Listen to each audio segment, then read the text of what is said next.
안녕하세요. 조코치TV의 조코치입니다. 자, 오늘은 일반 편입과 학사 편입 낱낱이 파헤쳐 보도록 하겠습니다. 가보실까요? 제 1장 요건. 자, 우선 일반 편입과 학사 편입 요건을 알아볼 건데요. 그냥 요건을 쭉 나열하기보다는 정리를 좀 할게요. 정규대학교와 학점은행제로 각각 요건을 채울 수 있어요. 그래서 이렇게 한번 분류해 볼게요. 자, 정규대학교를 다니시는 분들의 경우에는 일반 편입을 하려면 2년제 혹은 3년제 전문학사학위를 취득 예정자인 경우에 가능하고요. 그 다음에 4년제 대학교를 다니시는 경우에는 2학년까지 수료 예정자인 경우에 가능합니다. 학사 편입은요. 학사 편입은 4년제 4학년까지 모두 다 졸업 예정을 해야겠죠. 이 부분이 정규대학 부분이에요. 자, 다음으로 학점은행제 부분 설명드릴게요. 자, 일반 편입의 경우에는 간단하게 전문학사학위를 취득 예정자, 학사 편입은 학사 학위를 취득 예정자라고 보시면 돼요. 자, 이 부분들은 각 대학교 모집 요강을 보시면 충분히 잘 나와 있어요. 근데 왜 제가 강조한 부분이 정규대학교에서의 요건이랑 그 다음에 학점은행제에서의 요건 이렇게 나눠서 설명했을까요? 자, 이 부분은 좀 중요한 부분이기 때문에 뒤에서 마저 보충 설명하겠습니다. 제 2장 선택의 시간. 자, 선택의 시간이 왔습니다. 일반 편입을 할 것인가 학사 편입을 할 것인가. 방금 앞서 말씀드렸던 요건 부분에서만 볼 때는 그냥 간단한 일반 편입을 보는 게 당연히 맞지 않아요? 혹은 모집 인원이 일반 편입이 더 많다, 학사 편입은 너무 적게 뽑는다, 뭐 이런 말들. 선택의 기준이 굉장히 중요해요. 어떤 거에 초점을 맞추고 준비하느냐에 따라서 과정도 결과도 달라질 수 있다는 거 기억하셔야 돼요. 그럼 경험자로서 느꼈던 일반 편입과 학사 편입의 가장 큰 킬링 포인트 말씀드리겠습니다. 그것은 바로 경쟁자의 수준. 경쟁자의 수준이라는 게 무슨 의미냐면 아까 1장에서 보셨던 부분을 조금 더 세밀하게 좀 살펴보도록 할게요. 정규대학을 다니는 분들, 학점은행제로 하시는 분들, 이런 식으로 좀 구분을 해봤어요. 자, 뭐냐면 정규대학을 다니시는 분들은 대부분 대학교를 그래도 수능 때 시험을 보시고 들어가셔서 뭐 좋든 안 좋든 대학교 생활을 좀 해보신 분들이에요. 그래서 이분들은 대학교에서 어느 정도 수업도 들어보고 그 다음에 원서도 보고 논문도 좀 접해보고 과제, 시험도 봐본 사람들이라고 볼 수 있는 거죠. 그러니까 어느 정도 기초 소양이 있을 수밖에 없어요. 이거는 순전히 학점은행제 하시는 분들에 비해서 상대적으로라는 말씀을 드리고 싶어요. 자, 반면에 학점은행제로 하시는 분들은 보통 고등학교 졸업하고 바로 학점은행제를 하시는 분들이 있고요. 또 뭐 취업을 하시는 분도 계세요. 취업하셨다가 학력에 어떤 갈증이 생긴 거죠. 그러신 분들이 뒤늦게 학점은행제로 학위를 취득해서 편입 요건을 갖추는 분들, 뭐 이런 분들이 계신 거죠. 그러니까 상대적으로 좀 공부 부분, 그러니까 대학교 1, 2학년 과정을 평가하는 게 편입시험 아니겠습니까? 자, 근데 이 부분을 경험하지 못한 그런 분들이라고 보시면 돼요. 그래서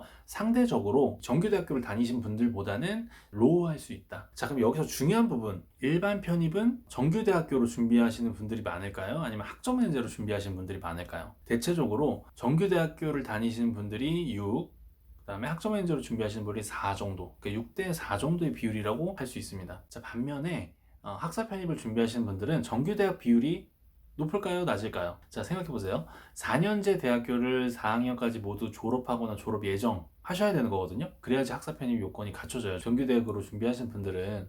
근데 4년 다 다니고 취업을 하지 누가 편입을 할까요? 보통 4년제 다니신 분들은 2학년 때 편입의 고민을 이미 다 끝마쳤다고 봐야죠. 4학년까지 졸업해서 편입해야지 라고 하신 분들 사실 많지 않겠죠. 편입을 하시는 게 아니라 취업을 하실 거란 말이에요. 다시 정리하면 학사 편입으로 준비하신 분들은 정규대학 비율이 1 정도, 그 다음에 학점은행제 비율이 한 9 정도 된다라고 보시면 돼요. 자, 다시 그러면은 이 부분을 표로 다시 보여드릴게요. 보시죠. 자, 표를 보시면서 조금 더 정리를 해볼게요. 정규대학이랑 학은제랑 어느 정도의 수준 차이가 날 수 있다라는 부분.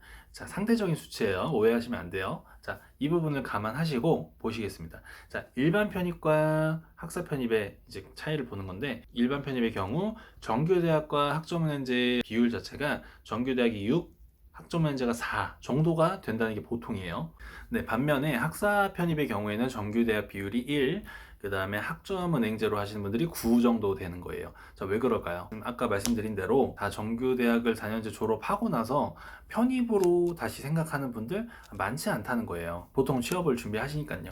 자, 그래서 이 표가 결론적으로 자, 아래와 같이 지금 결론을 지을 수 있어요. 그래서 난이도가 정규대학이 높다고 했죠. 그 다음에 학점 현재가 비교적 상대적으로 낮다고 했죠. 그 비율이 높은 일반 편입의 경우에는 사실 경쟁자의 수준이 굉장히 높다고 볼 수 있어요. 반면에 학사 편입은 정규대학 비율이 1밖에 안 되죠. 그러니까 상대적으로 경쟁자의 수준이 낮다라고 볼 수 있다는 거예요. 자, 그러니까 이제 여러분들 경쟁자의 수준이 어떤 게 더 높고 어떤 게 낮은 건 알겠어요. 자, 그럼 경쟁자의 수준이 도대체 뭔데? 자, 시작해 보시면 바로 체감할 수 있어요. 학원을 가시면 알 수 있는 건데요. 매달 학원에서 monthly 모의고사를 봅니다. 매달 보는데 그 모의고사의 결과가 벽보에 이제 쭉 나와요. 자, 1등부터 꼴등까지 쭉 나옵니다. 좀 잔인하죠? 근데 이 분포를 볼 때 상위권에 보통 차지하고 있는 분들이 일반 편입생들이라는 걸 알 수가 있어요. 만약에 내가 일반 편입으로 준비했다면 되게 아찔한 거예요. 왜요? 자, 일반 편입생들이 형성해 놓은 이제 분포도는 상위권에 포진돼 있다는 거죠. 그리고 학사 편입으로 준비하신 분들은 중하위권에 대부분 몰려 있어요. 그러면은 그분들이 만들어 놓은 커트라인이라는 게 존재할 거잖아요. 그게 일반 편입의 경우에는 굉장히 높아요. 그리고 학사 편입의 경우에는 상대적으로 낮습니다. 자, 이 커트라인 차이로 편입의 당락이 좌우된다고 보시면 돼요. 공부를 더 해야 되잖아요. 일반 편입생들은 학사 편입생들보다 더 많은 공부를 해야지만 그 격차를 줄일 수가 있는 거예요. 제3장 마무리. 자, 옆에 있는 그래프를 한번 보면서 한번 정리를 마지막으로 깔끔하게 해보겠습니다. 자, 보시면 가로축이 인원, 세로축이 점수예요. 일반과 학사 각각의 그래프가 다르죠. 학사 같은 경우에는 사실 상위권에 이제 점수가 높은 분들이 많지 않기 때문에 되게 얇아요. 얇다가 점점점 두꺼워지는 이런 그래프라고 보시고, 자, 일반 편입의 경우에는 뭐 상위권에 포진되어 있는 분들 뿐만 아니라 중하위권 분들도 고루고루 분포가 되어 있는 거죠. 자, 일직선으로 약간 내려오는 느낌의 그래프. 왜냐하면 6대4의 비율이니까요.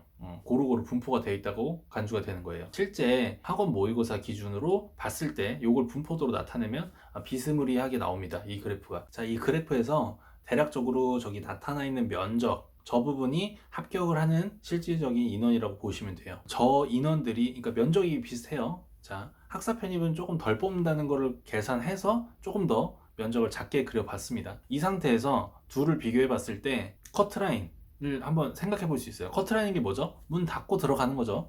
제일 최하점을 보시는 거예요. 자, 보시면 어떤 게 더 높나요? 일반 편입이 현저하게 높죠? 자, 저 부분이 뭐냐면 커트라인이에요. 저만큼 더 노력해야 된다는 거예요. 일반 편입은. 자, 학사 편입은 그 밑에 있죠? 그 밑에 형성되어 있는 걸 볼 수 있어요. 자, 커트라인체가 이렇게 날 수밖에 없는 거예요. 당연히. 여기까지 그래프로까지 이렇게 한번 찌그려 봤습니다. 자, 오늘은 일반 편입과 학사 편입을 낱낱이 파헤쳐 보았습니다. 여러분들 좀 이해가 되셨나요? 여러분들 선택 지금 하시긴 되게 어려우실 거예요. 근데 과정을 진행하시면 제 말씀을 공감하시게 될 겁니다. 시작하시기 전에 경험자의 말을 듣고 현명한 선택을 하는 것도 비용과 시간을 세이브할 수 있다는 거 기억해 두시고요. 지금 이 영상을 보시는 분들은 분명히 대박이 나실 거예요. 좀 더 효율적으로 준비하실 거니까요.